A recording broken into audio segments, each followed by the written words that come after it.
Today, nearly one-third of high school athletes are focusing on their time on a specific sport. And it could be the reason we're seeing so many kids get injured. So David Argo from Beacon Orthopedics here to break down what they should be doing. Good morning. Good morning. Thanks for coming in. Talk about kids and high school athletics.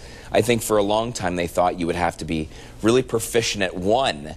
And you're saying no, get out there and play a bunch of different things, and it will benefit your body in the long run. Definitely will. Some recent studies have shown that high school students have really focused on one sport. Specifically, soccer is probably the most common, where they're dedicating club soccer, travel soccer, and then school soccer, so there's no rest period. Their muscles in their body and the way their systems develop, it focuses on certain activities, and they lose some of the other things they need, some of the balance and coordination and things that are brought about by swimming or biking or playing backyard basketball. Those kind of things are being lost, and so our athletes are getting more susceptible to kind of the wear and tear injuries that we're seeing. Well, and that constant repetition of that one muscle group. Right.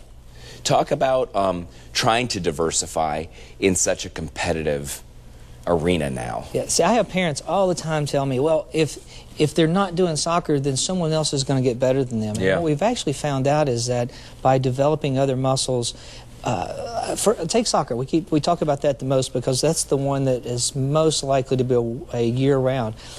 Is they have to do things like yoga.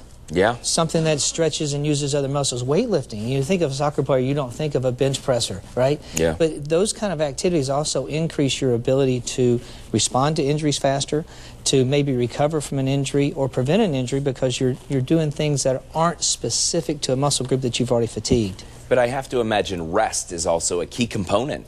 Yeah, rest is the major thing that we're seeing. I have kids come into my office every single day that are just totally worn out. Yeah. They are physically exhausted, they're academically exhausted, and they come in and they just need a break. And we've kind of formed a thing where we say if you've got 6 weeks of an activity, you need at least a week off. Yeah. And then between seasons, there needs to be 2 to 3 weeks off where you do nothing associated with that sport. Again, you can do some yoga, you can swim, you can bike, you can elliptical to stay in shape, but get away from the sport for a block of time. Let your body recover, let your spirits recover even. And just because you're young does not mean you're invincible. That's exactly right. We have so many injuries that we see that are stress-related injuries, or stress fractures, or someone turns their ankle that's severe that wouldn't have been if they had been in better emotional condition and not worn out.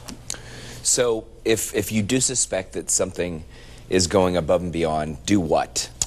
The biggest thing is first kind of pull back and gain a perspective that says, you know, this is a high school kid. Yeah. We need to give them time to recover, muscle recovery, and then have a plan where you've planned on, this is my time off, this is the time when I'm going to do another activity. Sure. Again, elliptical, yoga, swimming, basketball, those kind of things separate from your main sport. Good stuff. Thank you, David. You're Appreciate welcome. your insight. All right.